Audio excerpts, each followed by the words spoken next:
Ladies and gentlemen, welcome to the Conspiracy Farm, where we don't start the conspiracies, we just add the water. And now, your host of the most state-of-the-art, most informed podcast on the interweb, I present to you Pat Miletich and Jeffrey Wilson. Ladies and gentlemen, are you ready for war?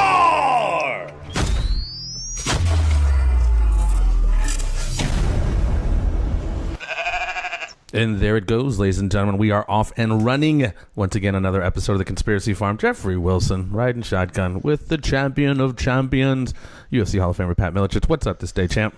I'm just glad you made it over today. We've got a very good guest, counterpart from all the way in Ireland. I'm very excited to have him on. Absolutely, but before we start chopping it up with our guy Gordon Rochford from the Conspiracy Guys, now down to the Conspiracy Guy, just wanted to holler at some of our farmers out there. Pat and I have discussed numerous times online and et cetera, taking the show on the road. We've been just doing some amazing numbers all over the country, from the West Coast, Los Angeles, Sacramento, Seattle, Portland, Chicago, Texas, Atlanta, New York, and we want to take this bad boy on the road, but we got to gauge the interest first, of course. So Chicago, we're looking at you to start this bad boy off. So if you guys have any interest in Patrick and myself, we have a tentative location locked down. Do a live show in Chi-Town. Live show, meet and greet, Q&A session with the champion and myself. If you guys have any interest, feel free to throw me a tweet at I'm Jeffrey Wilson on Twitter. Throw Pat or at Pat Miletich. You can go to our Facebook page, The Conspiracy Farm, and message us as to your interest. And as well, you know, if you enjoy the content that we keep bringing to you guys, we want to keep this machine well-oiled and firing on all cylinders. So feel free to click the PayPal links on any of our videos, any of our shows on SoundCloud, etc. And please, ladies and gentlemen, support the farm. Any and all is appreciated. Like you said, we keep this bad boy going with your assistance. We would love the donations to, basically you're feeding the starving Real News Fund. And that's a perfect way to put it.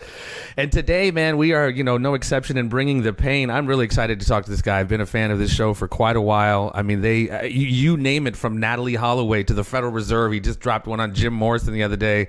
They cover all the bases as it relates to conspiracy, and I'm just looking forward to this conversation. Mr. Gordon Rochford, he is the host of the Conspiracy Guys. Like I said, it's now Gordon. You're going to have to give him the proper pronunciation again of your last name. Rochford.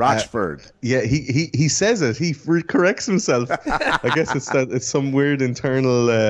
It's called American. Fire. It's called Americanism. It's a speech impediment. Right. Yeah. I know I'm screwing up. But yeah, man, thank you very much for your time. Thanks for coming on. Like I said, you guys, man, you cover so many different things. And, when we kind of started on our show, and people have asked us, we've been on other shows, when did we start with the conspiracy stuff? When was the bug that bit us? For me, it was JFK. For Pat, it was standing in line with his grandmother in Albion, Iowa, when Nixon took us off the gold standard, and he's waiting with his grandmother to get her money out of the bank. When did the conspiracy bug bite you, my friend? I was walking through Temple Bar, which any American tourists have been to Dublin, they've probably been there and got fucking robbed for the price of a pint, because it's all those places have big windows. Do you know what I'm saying? They can see these Americans coming with their fanny packs and their college sweaters, Their Levi jeans. The Levi jeans and the hats, the baseball caps, and they charge a lot of money. So we're walking through Temple Bar. I've just started college. It's September 2001, and a friend of mine goes to get a piercing. She was getting a belly button piercing. We were in the piercing place and I had a TV in the corner, and I was like, that looks kind of weird. Can you turn that up?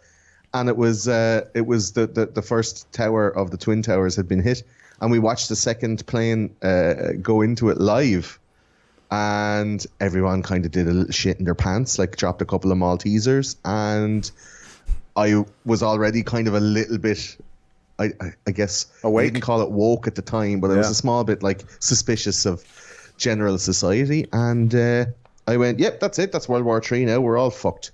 Get ready. Some shit's going to go down now. And we're going to blame it on, I guess, Iraq or something like that. Just watch what happens. Yeah. And that was kind of, it spurred me on then to go deeper into like internet culture, and I lived in Estonia for a couple of years, and over there we had very good broadband, and I built my own computers, and we got into like the boards kind of culture. We got into the real talk. real talk. People talking about some stuff, sharing some stuff. There was like do you remember all these P2P sharing apps like Share-a-za or ED2K, eDonkey, LimeWire, all this shit from back in the you're going back there, baby. LimeWire there. Yeah. So Kazaa. it was like Kazaa, Share-a-za and all this stuff. So they had like a massive contingent of people because there was no such thing as YouTube. We had like maybe Dailymotion, nothingtoxic.com possibly, or rotten.com. They would have these videos there. The Sacred Cow Productions, the stuff that Alex Jones was producing back in the day before InfoWars. Right. And these were being kind of disseminated around on this boards system using P2P sharing software before, like, because bandwidth is really expensive. So we didn't really watch all these docs that we watch now. We could, like, you could put a yoke on YouTube and leave a click and through 200 hours of stuff without stopping, all on one topic. That's how much is out there, Yeah. But I definitely think hash also played a big part. I was a big hash smoker, smoking the occasional bud now and again, and it changes your mind. It makes you think about things in a different way. And I was kind of questioning a lot of the stuff that was happening, and like any young person going, why am I not getting the things I want when I want them? And looking at the elites. George Bush at the time was a great scapegoat for someone who was kind of dumb, but also came from a massively kind of I guess almost monarchical family structure. Yeah. And he was a great scapegoat for the Illuminati or the powers that be at the time. So it was kind of all in that 2000. I was turning 18 like in 2000, 2001. So that's when I kind of came online, as it were. But I always liked the X-Files, and I always liked the aliens and science fiction and all when I was a kid, and I wanted to be in the FBI, but I was too fat. And then obviously later on, when my sensibilities became a little bit more liberal, I was too liberal. So it was there always. I just had to find it.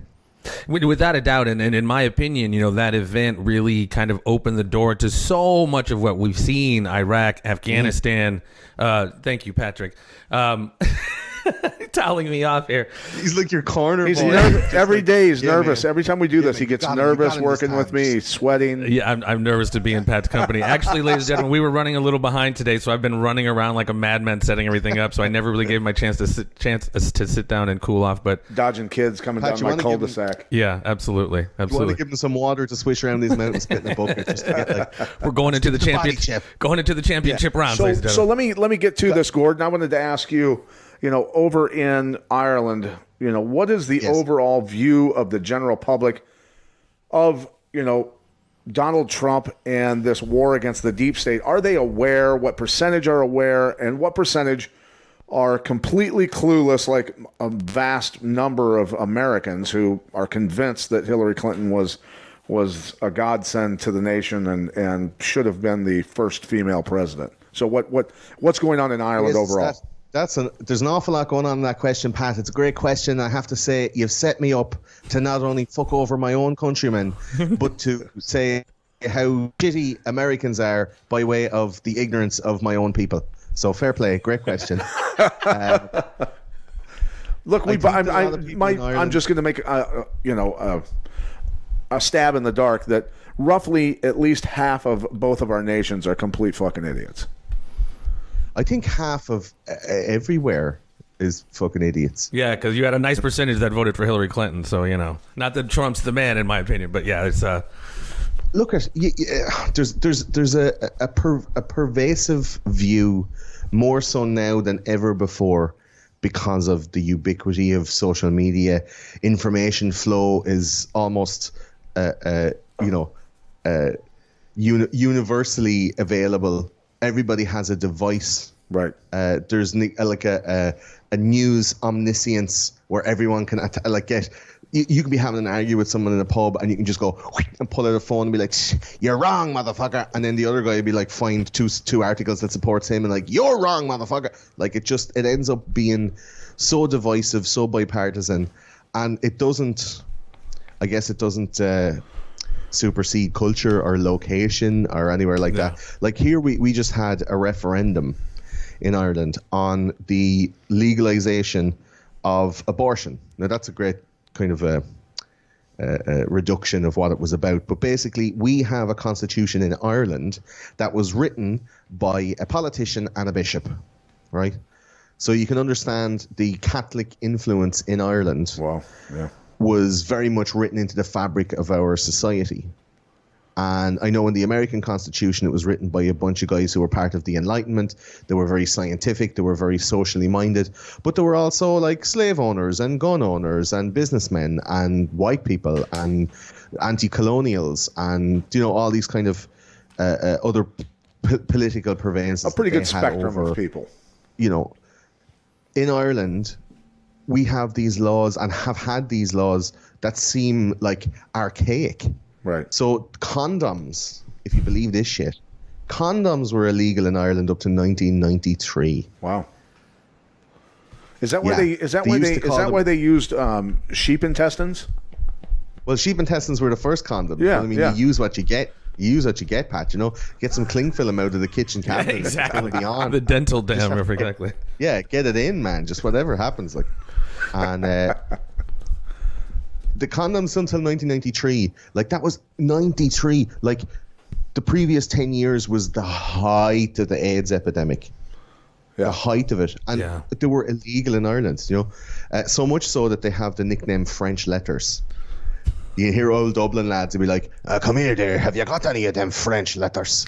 Because they used to have to get them illegally posted over from France. Wow, no joke. No joke, right? So there's still in Ireland a blasphemy law where you're not allowed to, on national media or public media, talk shit about the church or about God or anything. And if somebody complains, you can be fined up to 25,000 euros. Now, no one has been convicted of that in a really long time, but it still sits on the books of law. Wow. Well, that's even like other places in Europe where it's illegal to question the Holocaust or use the word Nazi, sure. And it's pretty insane. Yeah, like Austria has a big thumb up its butt from the ADL, the Anti-Defamation League, where you can't say anything at all. In England, there was people convicted of those Holocaust denial accusations. We even did a whole show on Holocaust denial and talked about it in depth. If you want to go and check that out, conspiracy farmers. Yeah, no. The Constitution in Ireland, the thing with this, it was called a Repeal the Eighth. So there's a movement to repeal the Eighth Amendment to our Constitution, which was that basically women couldn't get an abortion. They're not allowed to end the pregnancy. So people were going to England to get abortions, and it was this whole, oh yeah, you've got her pregnant, she may get the boat. And you just had to get the boat, go over to England, have a scrape and suck or whatever you do, and back you go, and you say nothing to no one and say you were just over for a weekend away. Like, it was real seedy and unsafe. Like, there was women walking around towns in England like bleeding out, like they were bleeding in the fucking airplane chairs on the way home because they hadn't got properly tucked up or whatever. Like, it was barbaric, right?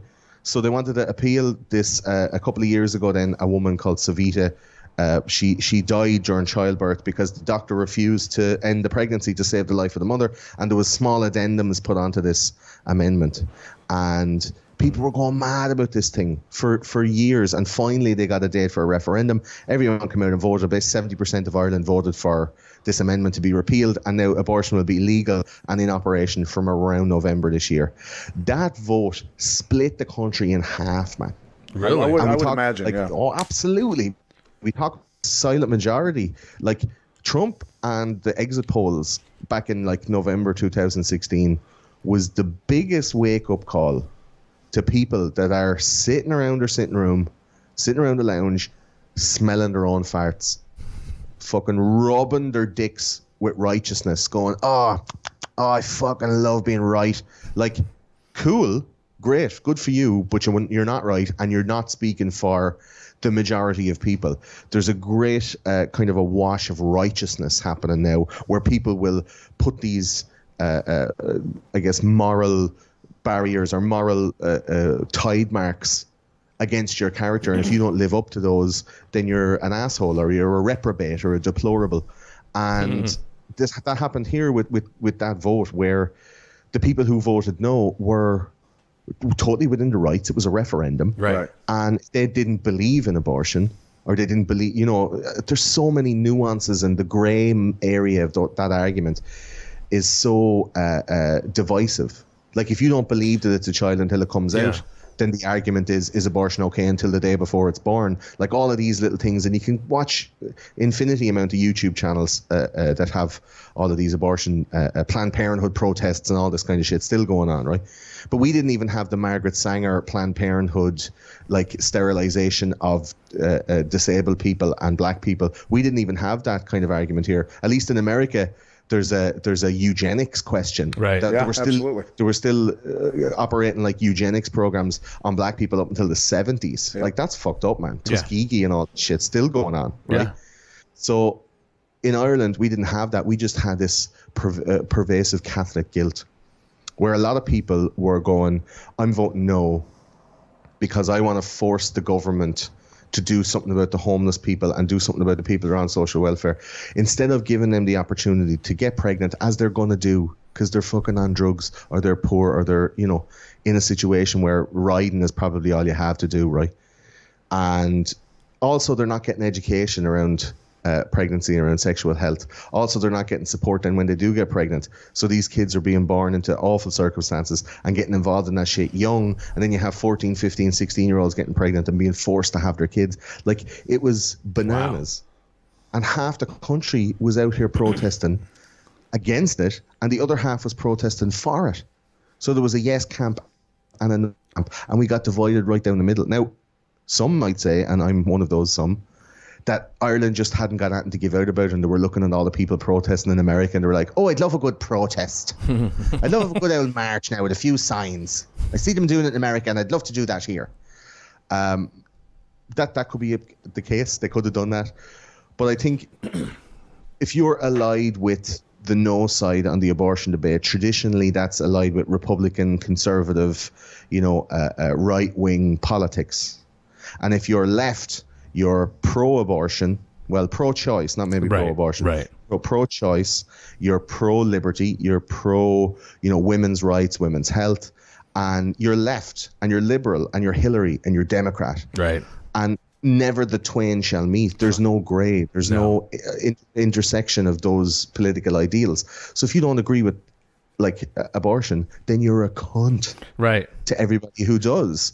And that's the problem with American politics, that it's the very same. Like, it does spill out over here, and Americana and American culture is definitely the overwhelming influence in Ireland. Like, all the TV shows, all the movies, the fashion, the music. Like, Ireland has its own identity and has its own culture, has its own music and all that stuff. But for the most part, contemporary culture is predominantly either American or British. For sure. And it's interesting the level of divisiveness you guys have going on over there over that abortion issue, which, it's definitely a huge issue, but I look at it over here in America as one of those kind of political footballs that they just have the right fighting with the left and vice versa, while, as you've talked about and we've talked about on the show, illegal wars are being fought, children are being trafficked, organs are being harvested, you know what I mean? And it's interesting to see in your country, them really... I was going to ask you, the level of divisiveness over that issue, is it just a normal kind of political polarized discussion, or is it like I said on my Facebook today, I think we're being engineered here and maybe globally for a civil war, as what we're seeing, Sarah Huckabee Sanders, even though right or wrong, being denied access to a restaurant based on her political beliefs, limos are being set on fire during these protests, it's so anti-Trump and so anti whatever side you're on. So not even that yet, but like Maxine Waters, standing at a rally of people saying, if you see these Republican representatives in your establishment, make a crowd. I was going to ask you about that as well, because that push back. Yeah, like that's insane. If that's not like the government sanctioned aggressive call action to violence. Towards call to violence. It's either that in representatives. It's either like that democratically elected representatives, man. Right. What Maxine Waters is either that, what you just spoke about, or it's one hell of a deterrent to take psychotropic drugs. Right. One or the other. I don't know if was Maxine on the pipe. I would say she seems like she's on some serious antidepressants to me. I mean, her, Nancy Pelosi, Adam Schiff, several others, seem like they're completely off their rockers, nowhere near Earth. They are on Pluto 100%. Well, and that's per what you were just saying, and I'm glad you brought it up. The Maxine Waters, just the level of divisiveness that's going on in this political climate we've seen the last 2 or 3 years is something I've never seen before. I mean, we've always had discussions, right, left, et cetera, different philosophical discussions on how we think the world should be, but I've never seen it so visceral. And families are breaking up, marriages are breaking up, friendships are ending. And I mean, and you guys are seeing it over there with just particularly that issue of an abortion. But I'm going to ask you about how the role of the EU and Brexit and all that kind of plays in people's discussion as well. But I've just never seen it so visceral right now and so polarized. Well, it's a generational thing, right? And this is the natural.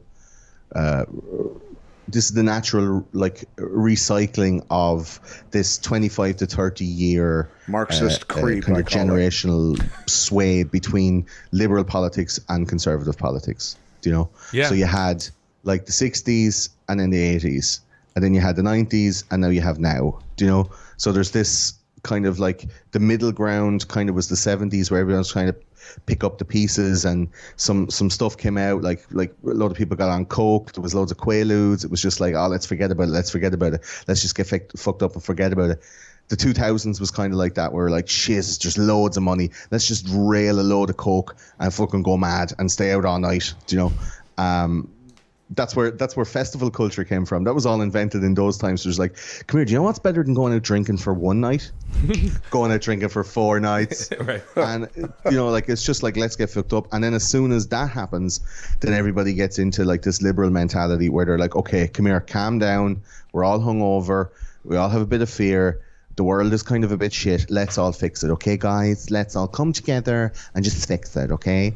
And now is the resurgence of this liberal politics, but it's now been like forged in the fires of the universities in America, right?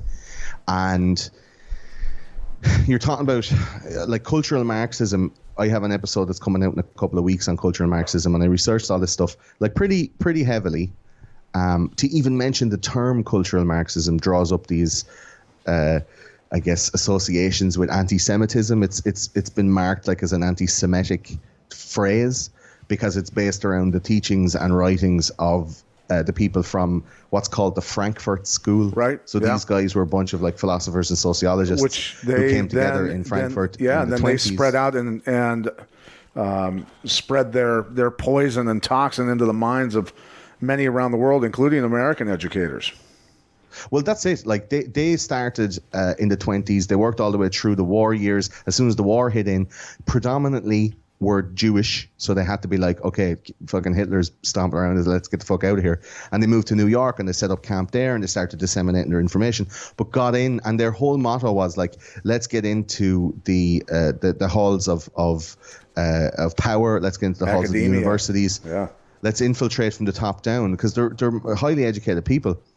So that first wave all came out like in the 50s in America, and we saw the outcome of that from the students in the 60s, who it was like a cultural revolution. They all came out like everyone's about free love in the 60s, but free love and sexual liberation and ambiguous sexual self classification, all that kind of stuff. That all came from Theodor Adorno, who was one of the guys from the Frankfurt School, he basically wrote like gender politics. Like that's what they're teaching now in college is all from the Adorno gender doctrine, kind of thought process. Are you familiar with George Atwell at all? George Atwell, tell me. No, I mean, you had done an episode on like basically the kind of Christ conspiracy, and then your recent one on Jim Morrison, which I haven't listened to yet. But his kind of thing was, with the 60s, all of that was kind of weaponized. This social kind of counterculture was really sort of manufactured and weaponized by a lot of individuals with intelligence ties. Jim Morrison's dad, an admiral in the Navy. You have all these other prominent Frank Zappa, these musicians from the 60s with all these kind of intelligence ties. tied into the Tavistock Institute, which was, basically right. So it's just interesting to hear. It's like Laurel Canyon stuff. And exactly. So it's interesting how so many of these things are kind of manufactured and engineered. But back in the '60s, Timothy Leary was supposed to be this. Not Timothy Leary, it was supposed to be this like organic, like you said, free love, et cetera, et cetera. But it was really something that was being weaponized. I don't know if see, it's very hard to say one begets the other. Maybe it was like a grassroots type of organization that ended up being like, oh, hey, check this shit out. Like when acid started, Dr. Hoffman invented it in the mid-50s, and people were taking it and they were like, oh, this is cool, but it takes a little while to become a culture. So in the time that it was growing as a culture, maybe people were going in and going, do you know what's great? This fucking acid stuff. Mm-hmm. If we get that and make it like super strong and it causes like anxiety, like we could get a whole generation of people fucked up and really vulnerable and listening to us.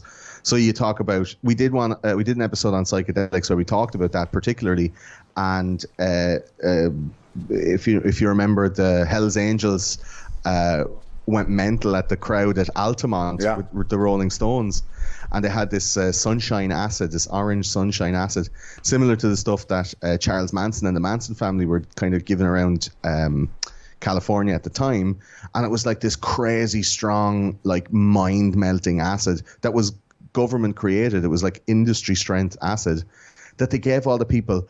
And eventually the Manson family committed their murders and all that stuff. And then, some kid, he takes acid and he's like fucked up for 2 weeks. And the parents are like, my little Jimmy, he took those orange thingies and now look at him, he's wired. He's totally crazy right now. And then they see on the fucking news that like, crazed acid family living on a ranch in California kills Catherine Tate and her family and her friends. Like they're putting those two things together and going, acid is bad. Like, Manson and Jonestown was the end of the 60s, was the end of that movement.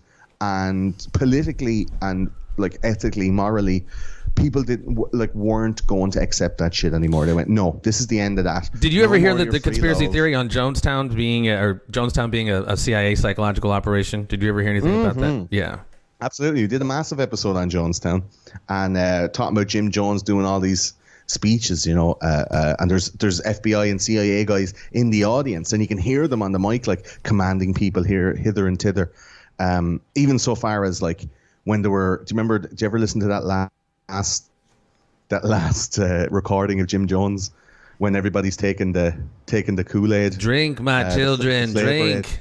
No, well, he's there like, everybody, you want to quieten down those children now. Don't be upset. Don't be upsetting nobody. Like, and there was children screaming as they injected like poison into their mouths.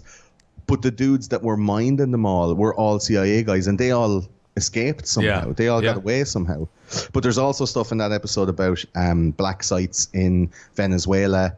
There was like a militia coming across the border, and Jonestown was like the first point of contact. Very, very interesting, like weird stuff. If you want to check out that episode of those conspiracy guys on Jonestown. Yeah, and the interesting thing too is go ahead, Pat, go ahead. I was just going to mention about the politicians and the reporters that were attacked when they flew in.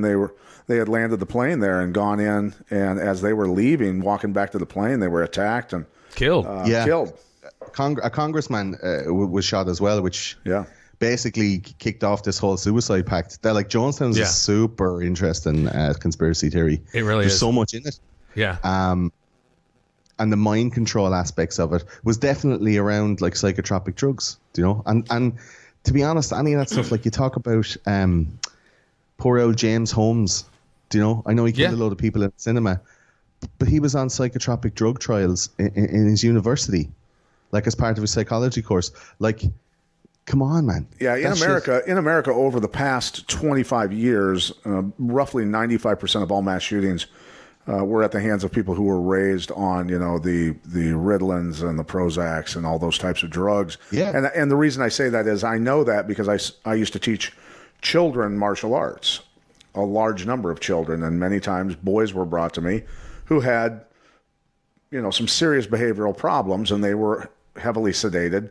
And, I would always discuss with the parents that it was our goal to get the kids off of these drugs if that's at all possible.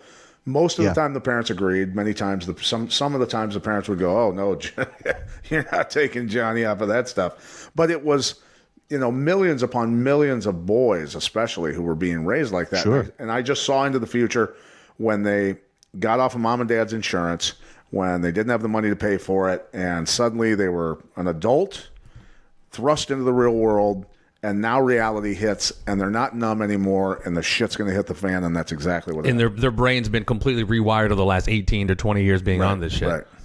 Yeah. Well, that's the generational thing there again. Like, we have a huge episode on Big Pharma where we talk about that and talk about the opioid crisis and talk about overprescription of albuterol based, like Xanax now is the big one, or ADHD medication like Ritalin, Provigil, all of these type of ones, where you're changing the brain chemistry of people, right? So this generation that's coming now, and I'm speaking like an old man, this generation of kids coming up now, These whippersnappers. They're all on popping their pills, dyeing their hair blue. But like, they're coming into a world that has never taken shit off anybody. Like, no matter what about like culture, pervading culture or whatever, like a more liberal stance towards people, like, whatever, right? The world doesn't give a fuck about you. No matter how much care and love and all of those hallmark messages that you put out, or how many fucking Minions memes Or participation that you share on trophies. Facebook, Participation trophies like, you give them. but all of the positive energy in the world is not going to change the fact that you have to take responsibility for your own life, your own actions. And it is now an internal focus of attention that has been pointed outwards. And instead of changing yourself, you want the world to change to suit you. Exactly. But the problem there lies that you're going to have infinite worlds to suit infinite personalities, infinite genders as it is now, infinite sets of law and social decorum, rather than a kind of a universally agreed level of performance or level of interaction with one another. Right. Like, there is 1% of a community that are demanding compelled speech and compelled laws on the other 99%. Yeah. Right. Based on some moral and ethical kind of convoluted shenanigans that was made up on college campuses. And this is the definition of cultural Marxism. Yes. Like, Marxism in itself is the economic term, where you're taking the bourgeoisie and the proletariat, like the rich versus the poor. So what they've done, and what the Frankfurt School did, and what all of these guys did through the methods and teachings of postmodernism, is basically take Marxism. And in the 40s, they knew, like, it's not going to work as a political operation system. It's not going to work. People aren't, like, the workers are not going to work a bunch and then, like, give away their money to the people who don't work. Especially in America, where you're told, like, you can achieve the American dream if you work real hard and do all your shit. You can make money to be happy. Now, you might not be a millionaire, you might not be a Rothschild. You have to be born into that shit. And, that's a whole other conversation about white privilege. And, we've all seen 13th. We've all seen that documentary where they're subjugating, like, black people with the 13th Amendment to the American Constitution by saying if you're incarcerated as a criminal, you basically lose all rights and you're forced to work in prisons. Also, they're not allowing, like, black people in America to buy property in the 50s and 60s and 70s and 80s even. And buying property was, like, your only way to kind of accrue wealth. And it's been proven by the families that did manage to buy a house in a half-decent neighborhood when property prices shot up, that they were able to get kind of some kind of equity on these houses and to be able to build a better life and send the kids into education and do all the stuff that everyone else did, instead of just, like, putting them in a load of projects and going, well, don't kill yourselves. Right. So this kind of overpowering cultural malaise that's happening with the smaller amount of people trying to control the bigger amount of people is Marxism just using culture instead. Yeah. And it's taking those same principles of the oppressor versus the oppressed, the rich versus the poor, and flipping that on its head and saying, look, we're the oppressed. We have a shield of protection against us because of our victimhood status, and you can't attack our ethics, you can't attack our morals, and you can't attack our intentions, because we have declared ourselves righteous and we're working towards the betterment of humanity. Like Maxine Waters saying, exactly. It doesn't matter what you do to those Republicans, God is you're on our free side. from guilt and recrimination. because they're horrible people. And Who the God, fuck and is she to said, make and that she actually judgment? said, God is on our side. Yeah. Yeah. Yeah. What the fuck is going on there?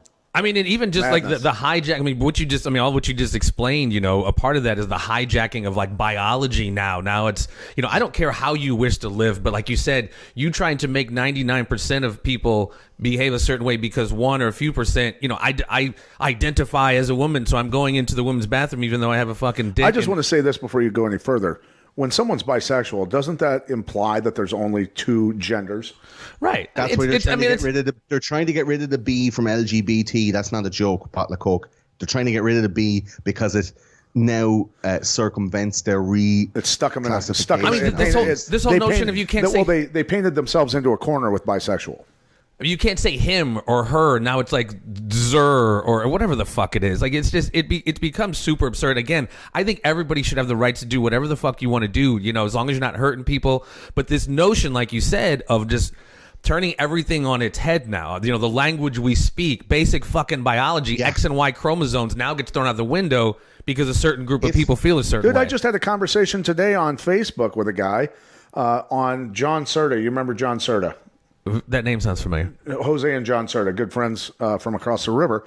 There was a conversation going on, and this guy got on there. His name was like Larry Smith, and he basically was going on and on about how he hated white people, and ended up saying he was Latino. And I went, wait a minute, you identify as Latino? Because you are as white as they get, and your name's Larry Smith, so don't give me that shit. So it ended up, now that one of my friends, one of the brothers, John Serta, gets on the post and says he gave up his citizenship in America and moved to Costa Rica. I go, oh, okay. So now he identifies as a brown guy, or he just loves brown women. Or maybe he likes Mai Tais and sunshine. Like, well, either way, he wants the name Raul. Do you know what, lads? However, this is my personal belief, and I said this in our Cultural Marxism episode as well. It'll be out in a while. You can go and listen to it. We talk for 7.5 hours about all of this stuff in detail, like the politics, the history, the whole thing. If somebody, a friend of mine or somebody I know, comes to me and they're like, hey, I identify as a woman now, can you refer to me as she or they?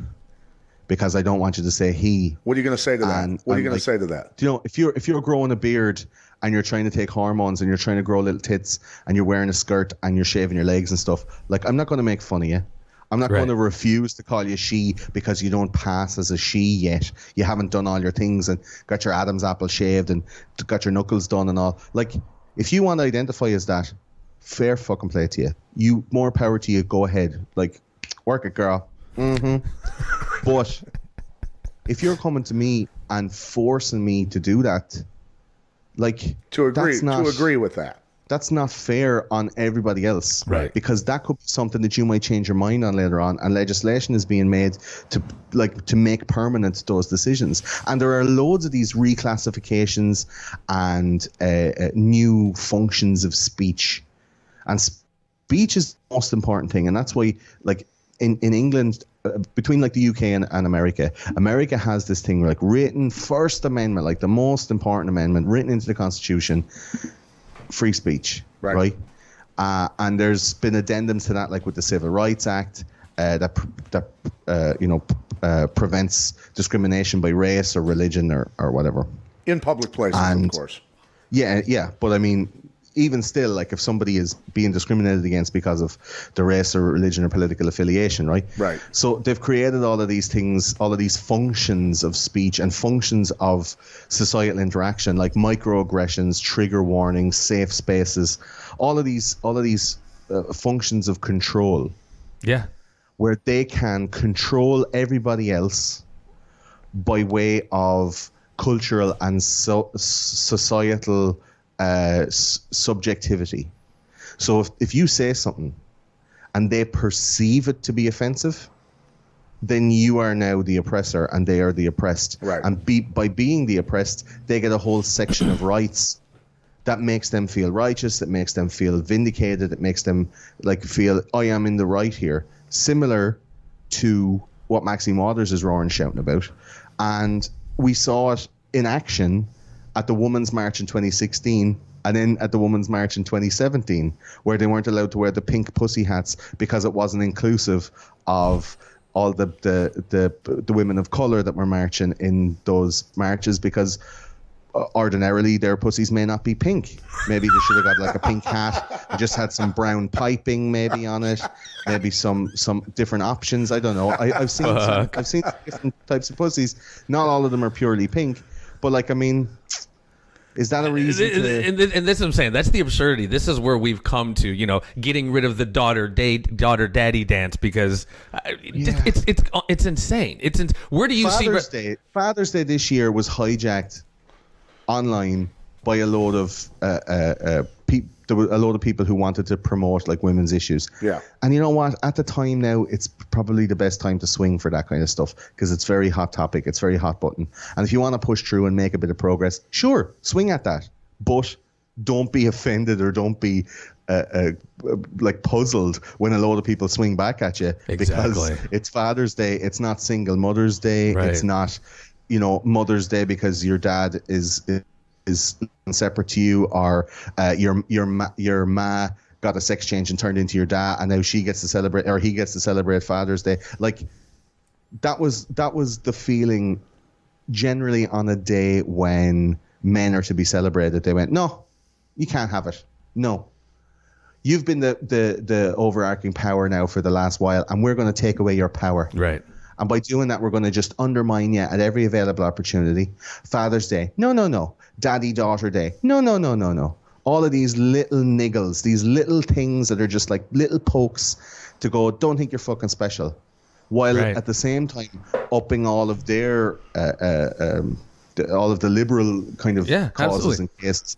And it's it's a weird, like the daddy-daughter dance or Father's Day. It's like, it's just fucking insane, like how they've just turned everything on its head. And like you said about the abortion issue, if you disagree, then you're somehow part of the problem. You're, you know, here comes another phallus. Like, it's just having a fucking dick is now, you know, with the whole Antifa, you know, the patriarchal society is the reason the world is the way it is. So, you know, just by virtue of us being males, we're part of the problem. It's really insane. And let me ask you, man, because I know, like, we can't keep you too much longer. In game, bro, like, this is, like I said, I think this is whatever they're called, the cultural social engineers, if you will, the Operation Mockingbird, controlling the news, controlling our narrative, controlling how we perceive events. Where do you see all of this going? I see it going into a decentralized internet, a decentralized system where we're not reliant on a bunch of corporations to decide what media we're allowed to consume or not. We're not reliant on a bunch of people that we don't know who don't know us, who are using a scorecard of offensive terms, topics, and modes of speech from censoring us for existing on their kind of on their platforms that have ubiquitous social reach.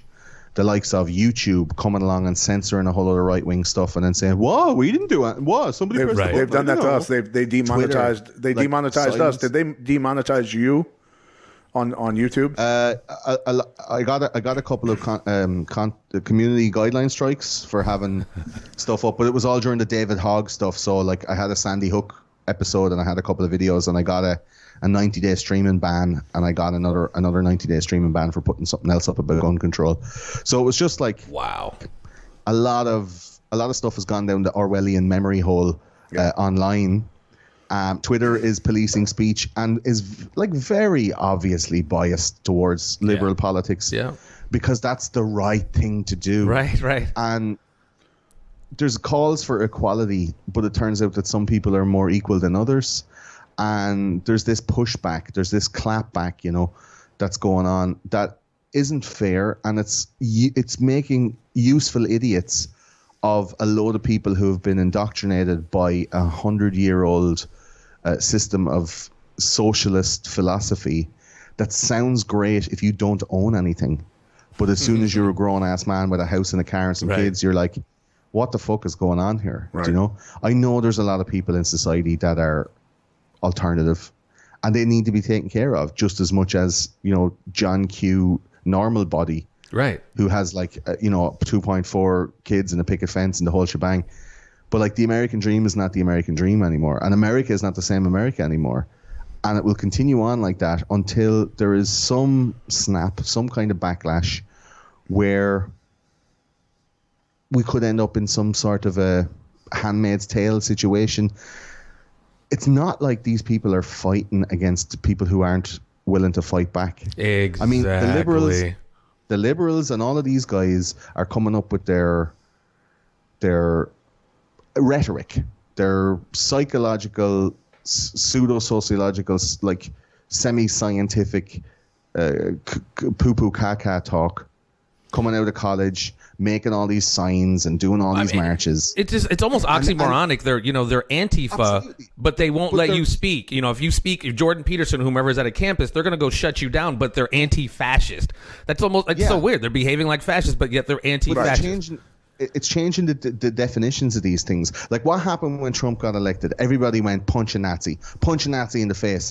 What does that take to define a Nazi? Right. Someone who disagrees with your liberal politics, you're a Nazi. I'm then justified by by society and by loads of famous people and loads of politicians. Punch a Nazi. I define you as a Nazi. Here's a punch. Right. No one's going to do anything about it. Sound. So what's the next thing then? Shoot I nearly said the N-word. Like, what? If you're saying somebody is wearing a MAGA hat and Maxine Jones is like, punch these motherfuckers out. Maxine Waters. Don't let them buy it. Is this going to be, what did I say? Maxine Jones. That's all right. We call her James Brown too, because she kind of got a... Maxine Waters is going like punch these motherfuckers with a MAGA hat on. So are we going to have lads like in MAGA hats, white dudes sitting up at the lunch counter refusing to move, and then we have some kind of like brand new like white Malcolm X who's going to be like, by any means necessary? Like, is this going to be a white revolution? Is it going to like how do you expect that to turn out? You're fighting against the guys who have guns, underground bunkers, training. They also have a president that's on their side, training. They have a lot of money. You're fighting against money. You're fighting against like what you would call the patriarchy. And people that have a lot to lose. People that have a lot to lose. So when people that have a lot to lose are finally pushed into a corner, they're going to wreck shop completely. And they're not throwing rocks. They're not doing Molotov cocktails. They're bringing fucking AR. Throwing a lot of hot lead. Yeah.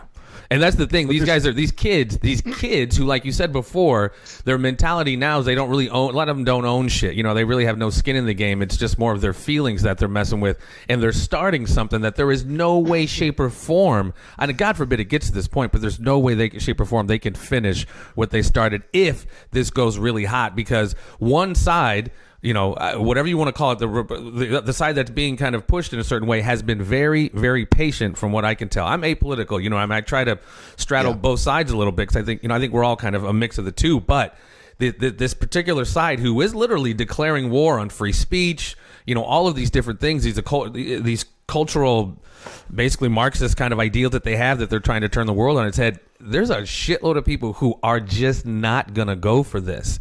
And they have been pretty silent already. Exactly. They're already saying, shut the fuck up, sit the fuck down. Yeah. We don't want to hear from you. And it like on the news, you see, it's a culture war is what's happening. Like, this is a culture war that's been going on for maybe 6 or 7 years, where these people who were in their early 20s back when they started are now coming up into their 30s. They have positions of power. You're talking about the people who are in media. They're in print media. They're influencers. They have a lot of people following them online. Because they're in the new halls of power on the internet.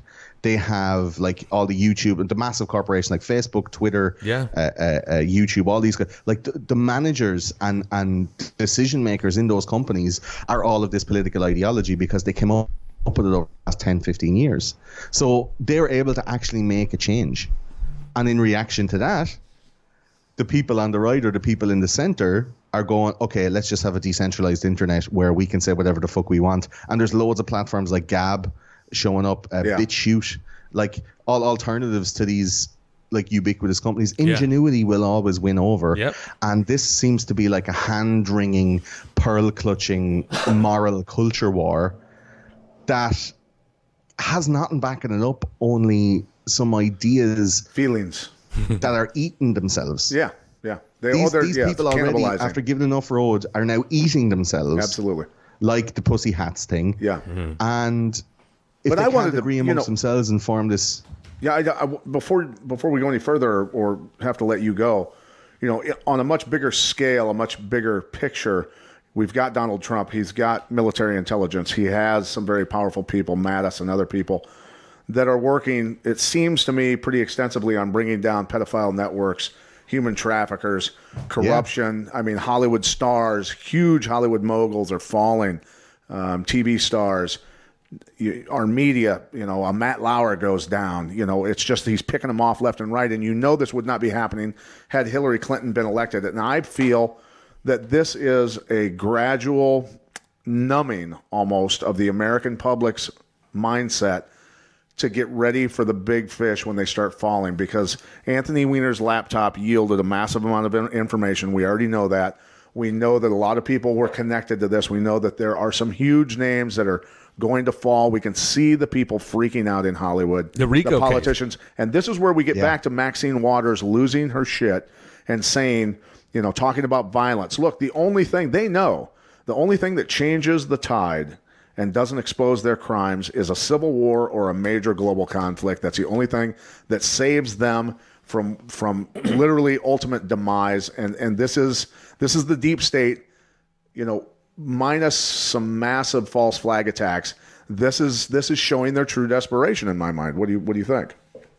I watched some stuff about the border control debate, right? And I've been reading and I've been watching and trying to figure out like the right thing to do, right? And I know that there's people coming over illegally from countries that are having a really shit time. Like Honduras is not the number one holiday destination. Right. You know what I'm saying? No, it's not. I mean, it's cheap, it's sunny, but there's a high chance. The weather in Honduras today is sunny, warm, with a high chance of stabbing. But it's just decapitation. Yeah. This kind of stuff is such an easy stick to bait Trump with. Yeah. You just beat him with this easy stick. And like Trump is like Bush was and like Obama was for the other side, an easy target. Like, how much is Trump actually doing himself? There's people around him that are operating like there's a load of ad hominem attacks based on policies that have been there since the Obama administration. If not before, If not before. It's not an easy thing to do. Bill Clinton signed stuff in 1993 about border controls, and Hillary Clinton signed off as Secretary of State on other ones. There's videos of Obama and Hillary Clinton talking about don't bring your kids, don't use your kids as pawns because we'll just fucking send you home. Like, well, and that was this whole border thing by the media was a distraction. Jeff and I talked extensively about this. It was a distraction from the emails. It was a distraction from the IG report, and from page 290 to 303, when Jeff and I talked about it, and he said, "Man, you got to read these pages where it talks about Weiner's laptop, the Clinton Foundation, and the exploitation of children for 13 pages." That's the distraction of why the border was brought up. Watch the bouncing ball over here. There's this little kid that's crying down here.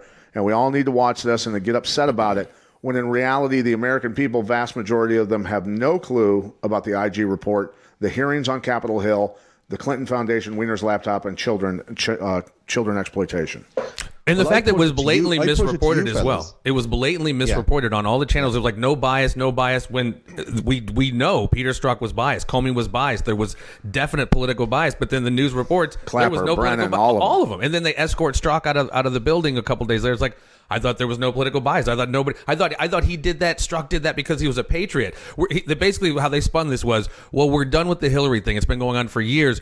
This new information we have on Trump's collusion with Russia is where we have to pivot towards now. So, their supposed patriotic fervor, they turn away from Hillary and go after Trump. And Trump's campaign was spied on because for his safety. Yeah, and America's safety, of course, right? But that's the thing. Like, you can see the deep state strings being pulled when those things come to the surface. Exactly. Yeah. So, like, through all of that, and I'm not like a Trump supporter, but you can't help but admire the massive brass cojones on the cunt. Yeah, right. Yeah. Like, while all that shit is going on, He's stopping the war movements of the Korean Peninsula for the first time in over 70 years. Like, no one has done that. He's going to be nominated for a Nobel Peace Prize, and every liberal in America is going to fucking diarrhea their jockey shorts. Well, and he'll still, and whatever he does, he'll never get any credit, whether it's ceasing the funding of an arming of ISIS, all of the stuff that he's got going on over there. If you're following an ideology that would rather see America in a nuclear war than see Donald Trump succeed, there's something wrong with your thinking. Well, that's, I don't know if you heard Bill Maher. Bill Maher said, I long for an economic collapse in the U.S. so we can get rid of Donald Trump. And not everybody's going to agree on the immigration, what's going on. We've talked about it in the show. I think the immigration stuff had nothing to do with anti-Muslim, because if that was the case, they would have got rid of Indonesia and Bangladesh and all these other countries with Muslims. We're talking about a few countries that he knows this inside baseball of who's funding ISIS, et cetera, and as well of what's going on the southern border. He's aware of the child and human trafficking. He's setting up these rules and these laws or whatever he's doing with executive decision. He knows, what was it? 12,000 kids. I'm just throwing this number out. I think this was right. 12,000 kids were here. 10,000 of them were sent alone without their parents with these strangers. Or with other strangers. Or with other strangers. And of those 10,000, 70% of them were girls, and of that 70%, 98% of them were sexually assaulted on the way over. Yeah. Like, that's stupid numbers. Right. So here's the thing. Here's the bigger picture. You're talking about the 2,000 kids that are left from that 12,000 being left with people who may or may not be their relatives. Right. They don't have any DNA evidence. They don't have any documentation for these kids. And if you have a law that says, like, if you have a kid, you're going to be allowed to pass the border, you're going to get some desperate people who are going to be like, I don't care how much it costs. Find me a child, put it in my arms, give it some fucking Xanax or Valium so it's not roaring crying, and we're going to go across the border and I'm going to get... Well, that's why part of the executive order session said they're going to do DNA tests now. They're just not going to reunite people who say they're parents. Here's the beautiful thing about it. So here's the thing. I bet he's going to say the same thing human I'm saying. trafficking, the executive order has been written so that the families aren't being separated. So you go over the border with a kid trafficking for whatever reason, but let's say it's a pedophile thing, let's say it's a sex thing. You're not allowed out of the company of that child, and you and that child are kept together, and in 20 days, because of I think it's the Rosa rule? I forget. There's some rule where you're not allowed to keep these kids in detainment for more than 20 days. So in those 20 days, they're getting a DNA test back to find out if they match that person. So they fill out their claim, they fill out all that stuff, and then they're put in a room together and kept there. Yeah. So if that guy is a trafficker or a pedophile, or he's working for that gang trying to shuffle kids into the US, he now has to sit with his product, quote unquote product, in the room until it's proven that they are not like a familial relative. Right. And then that guy is not only going to be arrested for illegal immigration, but also for human trafficking. And if that's not a fucking massive disincentive for stealing children to bring them over the border, I don't know what is. Well, here's where it gets bigger. Trump has said that overused term. Trump has said that human traffickers. Trump said that human traffickers, he wants them to get the death penalty. So he's going to work on getting that taken care of. Human traffickers will then get the death penalty. How many people then want to bring a kid with them that isn't theirs? That's the thing. So it's disincentivizing that. Right. And in addition to this whole freezing of assets of anyone involved in this, that's global too. Yeah. As a stick to beat him with, the way the news are reporting it, I think it's maybe underreported or misreported. Yeah. And the IG report thing, like, that was brought up, the attention to that was brought up because of this border thing. I think it may have slipped through the cracks if there wasn't such a focus on Trump and what he's doing. Because what happens when we're like, hey, look over here, where does the conspiracy community look? Somewhere else. Yeah. And that, we kind of saw through that, and it's like it just gets compounded by Time magazine with the cover of Trump standing over that little girl, and in so many of those pictures we find out was manufactured. The little boy in the cage was just, it wasn't even a cage. It was just completely, and I wanted to ask you that too before I let you go, because I think this is kind of a huge component of this, because we talk about it a lot.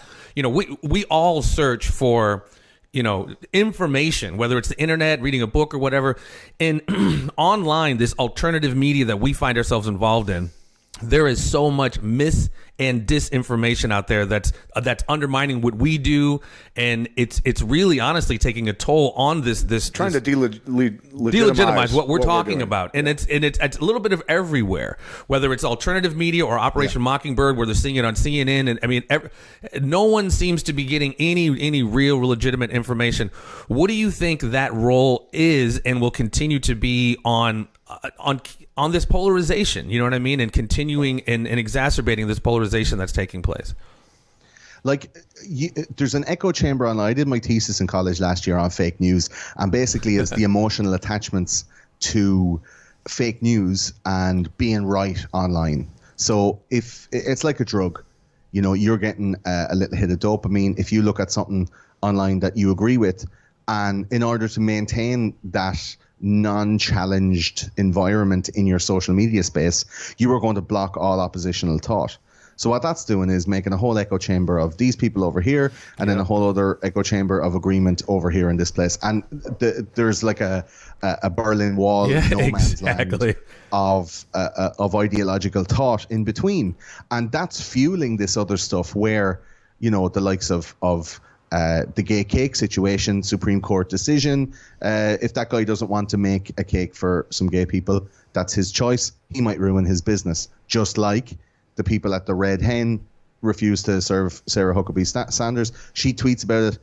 All right, from her press secretary account, she probably shouldn't have done that, but she tweets about it, and then they're going to be run out of business and they're going to be protested against. That's the market force. So if you're working on that kind of stuff, on meritocracy, like, all that's going to work out. If you're looking at subjective media and the media that you imbibe on a daily basis, if you're not feeling challenged, conspiracy farmers, if you're not feeling challenged in your media consumption, then you're probably just fucking jerking yourself off and just reading stuff that you know, is basically like echo chamber. Exactly. When I always say, like, no one's looking for stroke in your own ideology. Like, and no one's looking for information. They're just looking for affirmation for what they already believe. And like you said, whatever echo chamber you find yourself in, that's usually it. And I said that in a post recently. If we could just take the ego out of our analysis of these things, and we could stop so polarized and so extremely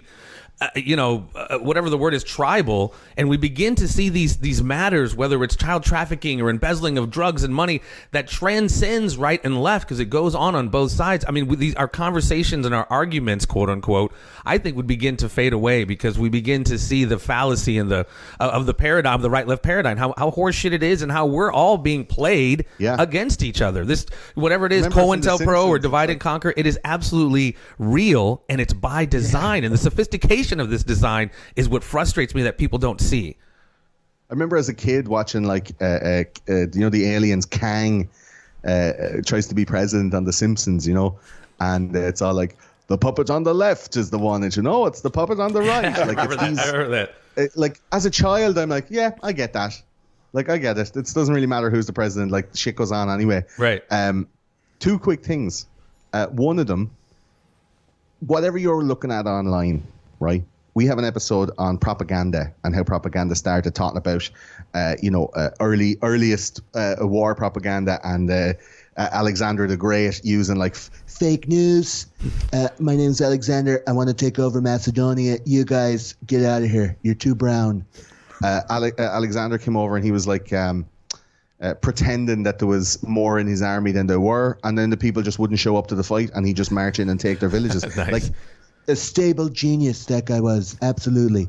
So propaganda, and it's in all its forms, has skyrocketed in the 20th century. Early 1900s, like early 20th century, the use of Freud and his Bernays. Grandson Edward Bernays, those kind of guys made media what it is, and showed corporations and showed these trusts that manipulation of mass population through media was totally possible. Yeah. And that was like the birth of think about the Rothschild. Well, think way back to newspapers, radio, all this kind of stuff. Think back to the Rothschilds before that, when they made sure that news got back to England, that England had lost the war to Napoleon. Yes. And they were able to buy up everything at that point. Yeah. The son ran away from the battlefield to come home to tell the stock market, like, buy that shit. That's the rumor anyway, you know. Yeah. We talked about him in our JP Morgan episode and how they cornered the banking system in the United States. Yeah.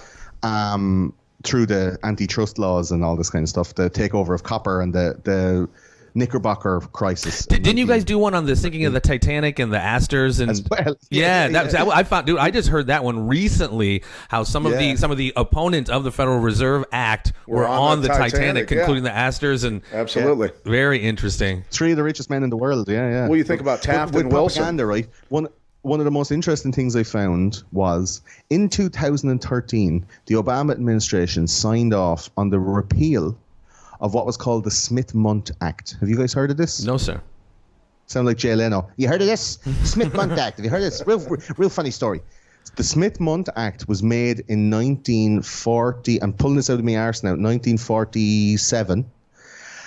In opposition to propaganda media created by Germany, Russia, and America worldwide for promotion of discrimination against certain groups and certain political ideologies, basically war propaganda. So they went, okay, the war is over. We're going to have to put a stop to this propaganda. That was made in 1947. That lasted until 2013 when the Obama administration repealed that act. The Smith Montt Act is now defunct. Well, that's I think a part of the the American government is allowed to propaganda. Yes, that was in the National Defense Authorization Act, where propaganda on American system is legal, along with indefinite detentions of Americans as well as assassinations. Droning an American citizen if you want. Wow. All of it together. So all the protections that people were given and the things that you could count on. Like when you watch the news, you imagine Walter Cronkite, that's all the news that's worthy of hearing, or whatever he used to say, whatever that catchphrase was. Worthy of hearing. That's the news. That's all the muck that's fit to rake. I'm Walter Cronkite. Like you watch that motherfucker and you believe shit he says because he says it with a real serious face. Right. Now you look at like Rachel Maddow, or you look at like Katie Couric, you look at somebody who's on TV going, or what's that one's name? Not the butter lady. What's the one? And she does these interviews, these really emotional interviews. She has like blonde hair and a real like she's just licked a really sour arsehole. You know this one? I don't know. That little girl. What's that one's name? I want to say Sally Struthers, but I know that can't be it. There's so many horrible talking heads in this nation that it's, I mean, take your pick. Right. We'll find it. Your fans will find that shit. I fucking hate that cunt. I hate her face. She's just so emotionally manipulative and divisive for no reason. Right. So Rachel Maddow was bawling the other night on her broadcast about the immigration thing. She was bawling. Yeah. Rachel Maddow. Yeah. I mean, never before has that been done, but it's emotional manipulation. Like when you're watching the news, usually you get the fucking news. You get the unfettered fact without bias. Right? Now, when you're talking about news media, it shouldn't have a bias. Right. When you're talking about what we're doing, right, which is independent journalism, let's say, entertainment creation, but it has a political slant. We hypothesize, we theorize, we speculate. Exactly. We're at home. So long as we're not defaming anybody, so long as we're not outing anybody for being gay, so long as we're not fucking up anybody's business by saying that, they have rats in the soup or whatever, we can pretty much say whatever we like, and it's up to the people to decide if we're trustworthy or not. There's one man online, and I would trust every word out of his mouth because he's been proven to be spot on the ball at all avenues of information dissemination. And that's Philip Defranco. And he has a team, and he has a great news team there. I watch all his vlogs. I watch the behind the scenes stuff. Like, those people have integrity. They are majority liberal, but they do have also a very kind of a conservative, I guess, facet to their office. They at least have morals. Like a good balance of people in the office. They make sure that the stuff is told, and then Philip himself adds his own little twist on some of the stories. And I would believe every single word and every single fact that comes out of that man's mouth, because he has been consistent. And if he has been wrong, he said how and why he was wrong, and apologize for it without trying to spin it or without trying to be like, I'm gonna, it wasn't my fault. It was like information changed. It wasn't that I was wrong. Yeah, you're like, come on, dude. Yeah, that's some fucking mad postmodernist things. Like, yeah, I wasn't wrong. They were alternative facts, and that is so very refreshing too in this world where they're just lying to your face. Somebody who you said is trustworthy, does do their best, you can tell, and who might be off center every once in a while, who says mea culpa and understands, I was fallible. Yeah. That's hugely refreshing, and that goes to their their authenticity and creating a source of information where people can go and at least halfway think.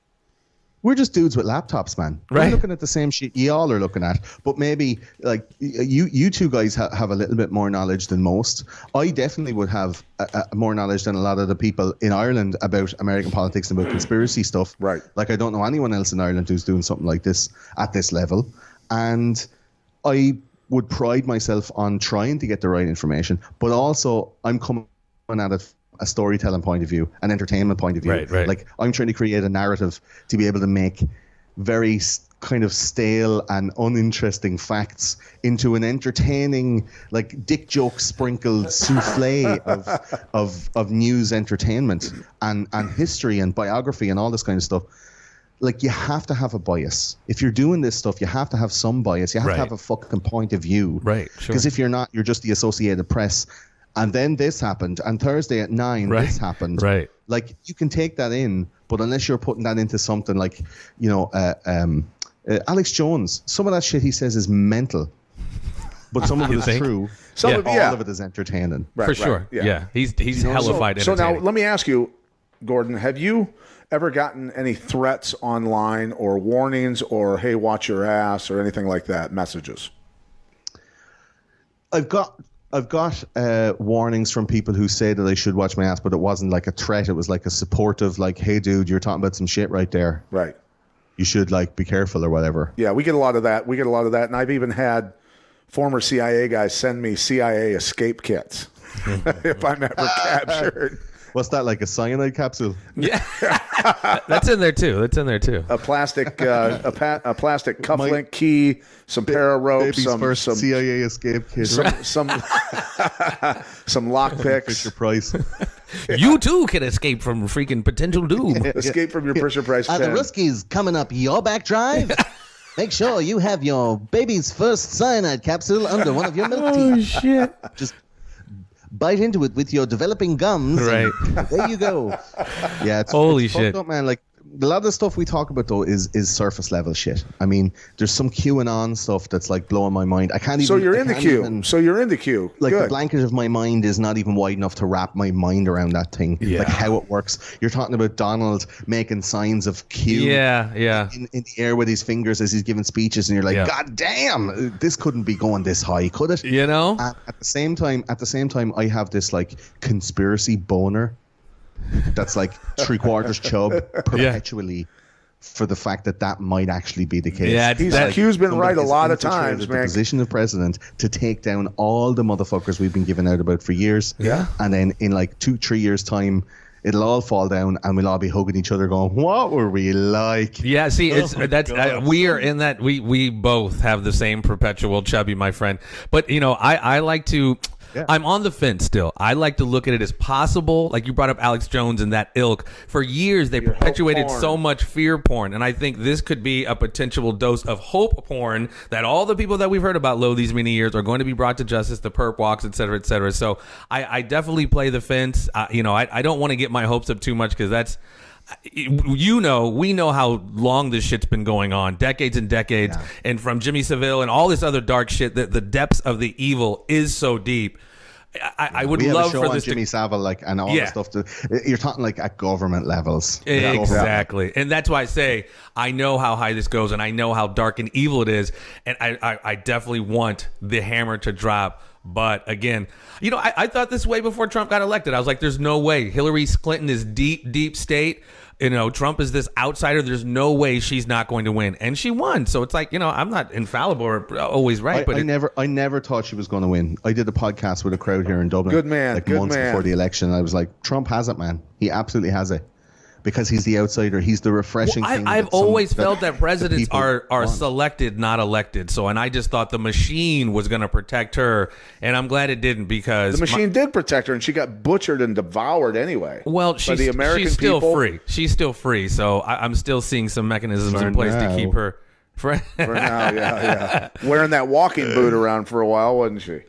Hillary Clinton is, she's the succubus, dude. She's a deplorable Lock human her being. up.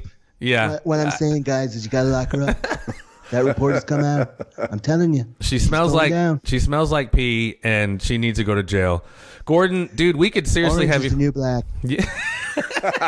Oh God, don't get me started on that human being. Gordon, man, it has been awesome. You any social networking? I mean, I know on your page you got all kinds of stuff where we can find you. Shout us out a little something where we can find you, brother.